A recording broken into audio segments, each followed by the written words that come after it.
Aku mau lihat reaksinya anak-anak lihat mobil baru. Kalau Hide udah tadi malam dia udah girang banget lihat ada mobil baru.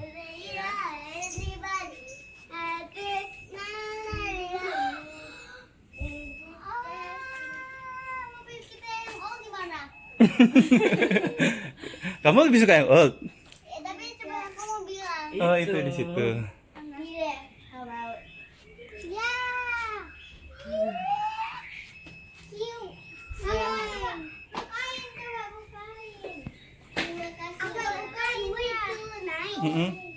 Coba bukain ya. Buka aja. Aku tadi juga thinking itu mobil baru ya. Oh kamu udah menduganya. Enggak, aku thinking itu mobil baru. Lucu banget. Ada mobilnya, Sarah. Ada mobil. Ma plastiknya lepasin dulu kali. Itu juga di situ. Plastiknya lepasin. Aku mau di belakang. Hide bukain pintu kamar mana? Sabar. Buat masukin anunya. Udah. Gimana Sarah? Howdy. Maunya kayak Nori ya di dalam sini. Kenapa? Maunya kayak Nori. Nori itu apa? Emang kita Nori yang biasanya di sushi itu. Emang kita pakai mobil ini atau pakai mobil old masih Yang old? ini. Yang ini yang baru. Yeah. Tapi masih ada plastiknya. Tidak lepasin, bisa lepas ya?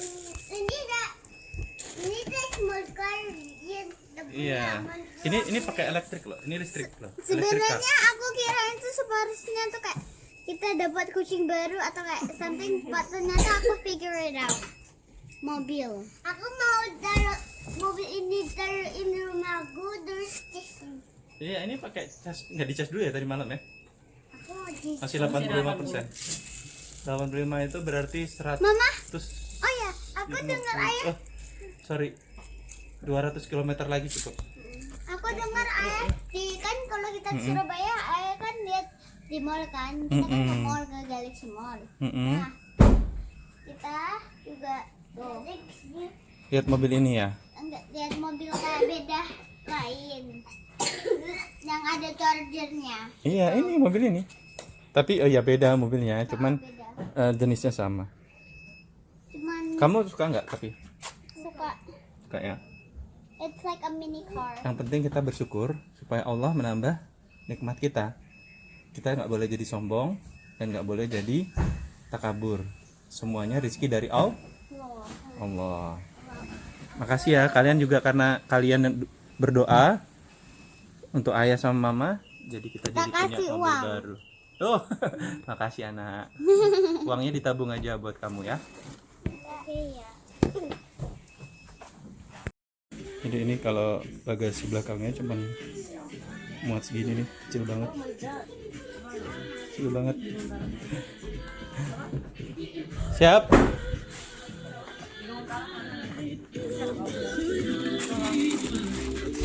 Sisi 3 belakang anak SD. Guys, ini adalah Wuling Air EV Vlog. Dan di samping saya adalah driver kita berpengalaman. Gimana Bu Driver? Gimana kesan-kesannya mengendarai Wuling udah kurang lebih seminggu lebih ya? Gimana kesan-kesannya nih? Sat-sat Iya, gesit gitu ya. Lincah kan dia kecil. Lincah, kecil. Terus sering diliatin orang juga ya? Sering diliatin. Memang mobil masih jarang gitu. Masih jarang. Bahkan ada yang ketok pintu pengen lihat dalamnya juga ya. Luar biasa. Kenapa mereka nggak ke showroom aja ya ngelihat? Kan bisa sepuasnya. Oke guys, jadi ini kita lagi berkendara. Jalanan basah, licin, tapi nggak menjadi soal buat untuk mobil Wuling ini.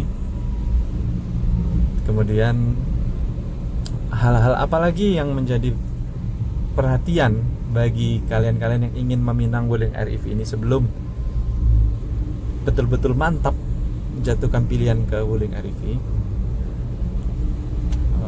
Mungkin ada beberapa hal ya yang saya notice. Satu,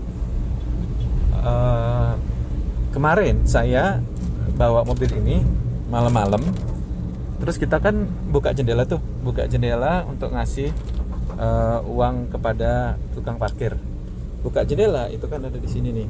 Nah ini adalah untuk jendela, kita buka. Nah pada saat kemarin itu saya posisinya kan sudah terbuka. Pas mau menutup, saya malah menekan yang ini. Kalau mau misalkan nurunin kan kita tekan ke bawah nih, kayak gini nih. Nah ini kan dia turun. Kalau mau naikin kan kita tarik ke atas kayak gini. Karena malam, otomatis kokpitnya dalamnya ini gelap. Saya malah narik yang parkir, dan dia otomatis kayak berhenti mendadak gitu, trut gitu. Wah itu juga hal yang perlu kalian hati-hati ya, atau apa ya, harus benar-benar fokus dan ingat baik-baik bahwa ini remnya di sini. Mungkin kedepannya kalau memang ini mobil mau diproduksi lagi, sebaiknya di pintu aja yang udah standar lah, di pintu gitu. Takutnya ini ya kayak kemarin bahaya juga kan, langsung ngerem dia. Jadi walaupun dia kecil kayak gini, dia fungsinya sama persis dengan handbrake yang tarik. Jadi kayak langsung rem gitu. Dan itu dalam beberapa situasi bisa membahayakan. Yang kedua, oke saya putar dulu kameranya. Yang berikutnya adalah seat belt ini. Seat belt ini, nah itu seat beltnya, sengaja saya lepas ya. Itu kalau kita ngambil pakai tangan kiri ini susah, nggak akan nyampe. Biasanya kan pakai tangan kiri terus langsung taruh ke bawah ya. Nah pintu wuling ini lebih panjang daripada pintu mobil pada umumnya. Karena kan hanya 2 pintunya, mobil kan biasanya 4 gitu ya. Nah ini pintunya itu hanya 2, kiri kanan, dan penumpang belakang itu masuknya lewat pintu depan. Nah jadi cara untuk mengambilnya ini kalian harus menggunakan tangan kanan dan menoleh seperti ini. Karena kalau nggak kayak gitu agak susah. Jadi kayak gini nih, tangan kanan ambil, itu pun masih agak susah ya. Saya cukup tinggi lah untuk orang Indonesia, saya 179 cm. Itu agak susah. Agak susah untuk meraih seat beltnya. Nah ini akhirnya udah terpasang. Karena kalau seat belt ini ada di sini, otomatis ngalangin orang masuk dong di pintu kan. Jadi memang kurang ergonomis untuk seat beltnya. Tapi ketika dia nggak ngalah seat beltnya, justru malah orang masuk ke belakang agak susah, pintunya jadi kekecilan.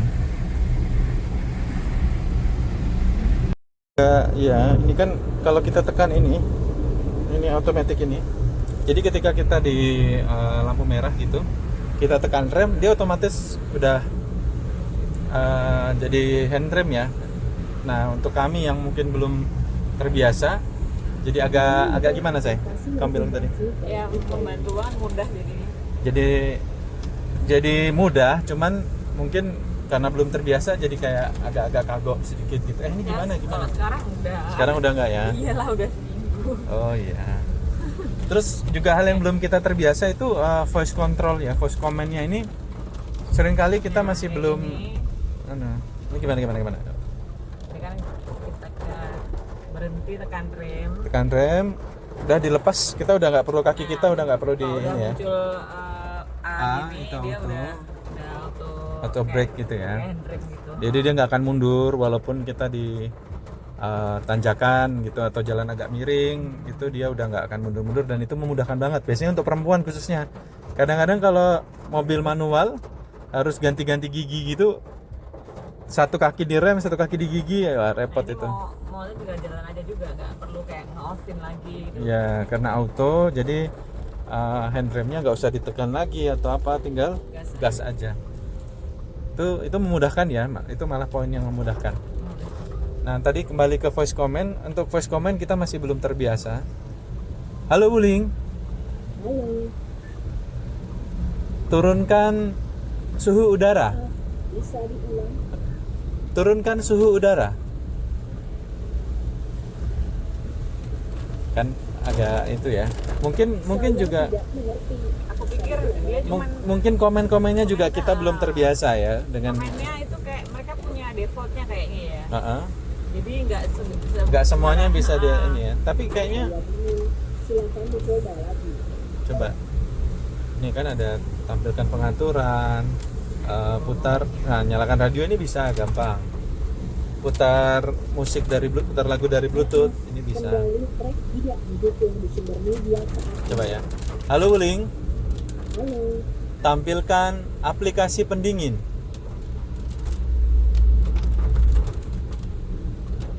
Ya, dia agak slow respon gitu dia.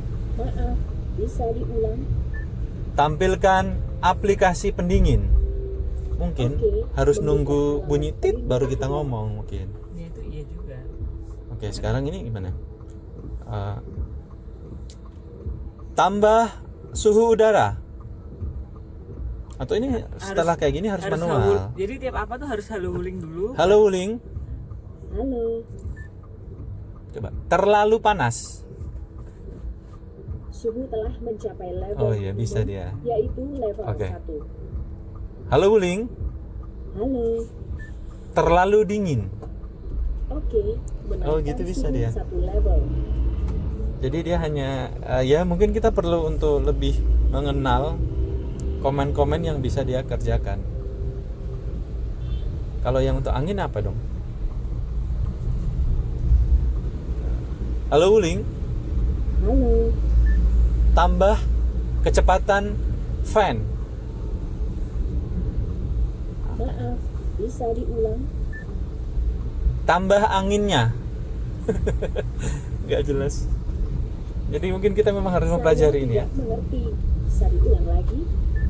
Nggak jadi deh Wuling. Ntar aku belajar dulu ya. Saya bingung. Silakan dicoba lagi. Oke, terus hal lain guys yang perlu kalian ketahui. Ini mobil kalau kita melebihi 80 km per jam dia udah memberikan peringatan. Jadi kita bisa di atas itu terus, tapi dia akan terus mengingatkan kita untuk menurunkan kecepatan. Itu. Terus apalagi ya? Oh iya, itu karpet. Karpet kami kan beli karpet kemarin di S Hardware gitu. Itu susah banget untuk yang belakang ini. Itu rata-rata ukurannya lebih besar daripada mobil ini. Jadi memang itu masih menjadi PR juga, mungkin harus custom. Kemudian ini untuk bagasi. Bagasi kecil banget guys. Paling cuman bisa untuk barang-barang kecil kayak tas sekolah, yang tipis-tipis gitu bisa. Kalau kalian mau gede harus ditaruh di ini kursi penumpang nomor 2 ini, baris kedua. Tetapi ketika ada orangnya ya agak sulit. Ya bisanya kalian taruh di lantainya kayak kardus ini, kardus belanja. Bisanya di situ. Karena kalau di belakang kardus itu nggak akan muat. Jadi solusi lain adalah kalian pasang roof rack di atas atau roof box di atas, dan itu mungkin lumayan lah kalian bisa naruh barang-barang yang lebih besar di atas itu. Dan jadi asik juga mobilnya ya kan. Cuman harganya ya nggak murah. Jadi itu adalah hal yang perlu kalian tahu sebelum kalian membeli Wuling. Positifnya banyak, negatifnya juga ada, tapi kalau bisa dikatakan negatif juga nggak negatif amat gitu ya. Ada hal-hal yang memang harus dipilih. Kalau kalian seperti kami yang memilih hematnya, wah ini mobil udah hemat banget. Rata-rata mungkin pemakaian 25.000 sampai 30.000 per hari. Artinya per bulan kalau dipakai terus nggak nyampe 1 juta gitu ya. Sementara kalau kita pakai mobil bensin, apalagi kalau Pertamax gitu, wah udah jelas pemakaian bisa di atas 6 juta. Kalau Pertalite, kalau saya pakai mobil tua Pertalite, saya tuh 6 juta. Kalau Pertamax saya yakin lebih dari itu. Jadi yang kami hemat sekitar 5 juta per bulan. Setahun sudah 60 juta. 5 tahun sudah bisa beli mobil baru lagi, ya kan? Jadi itu adalah salah satu pertimbangan kami dalam memilih mobil ini. Dan semua mobil kami yang lain kami mau jual gitu. Semua mobil kami yang lain akan kami jual. Kami akan cari mobil-mobil yang ya setidaknya hybrid lah, karena kalau yang listrik full memang mahal banget untuk yang gede. Saat ini kami cari mobil yang gede untuk keluarga. Karena kekurangan mobil ini memang dia kecil banget dimensinya. Itu sih. Kalau yang lain-lain bannya kecil segala macam, nggak apa-apa, nggak jadi soal. Itu kita pakai ke daerah yang jalannya rusak, atau kita pakai di jalan yang licin hujan, itu fine aja. Dan dia betul-betul lincah banget, masuk parkir gitu sekali doang langsung bisa parkir. Bahkan kemarin waktu ada acara anak-anak kami tampil di UNY, parkiran penuh banget kecuali ada satu spot di pojok yang mana mobil normal pasti nggak bisa masuk situ, tapi kami bisa masuk, kemudian mundur pelan masih bisa masuk ke situ. Itu adalah hari pertama kami menggunakan Wuling. Sayangnya nggak kami videokan, tapi yang jelas itu parkiran udah penuh semua kecuali pojok sempit kecil. Mobil normal nggak akan bisa masuk, tapi Wuling bisa. Jadi kita mundur terus manuver gitu langsung masuk. Keren lah. Kalau mobil kecil ya itu kelebihannya. Oke, sekian dulu vlog singkat Wuling Air EV hari ini. Kurang lebih 10 hari lah kita punya mobil ini. Itu adalah impresi kami 10 hari menggunakan Wuling. Nanti kalian akan kami beri update jika kami menemukan hal-hal baik atau hal-hal buruk tentang Wuling. Terima kasih banyak, jangan lupa subscribe karena di channel saya kalian bisa belajar banyak hal karena banyak yang saya upload dan semuanya random. Baik, terima kasih banyak. Assalamualaikum warahmatullahi wabarakatuh.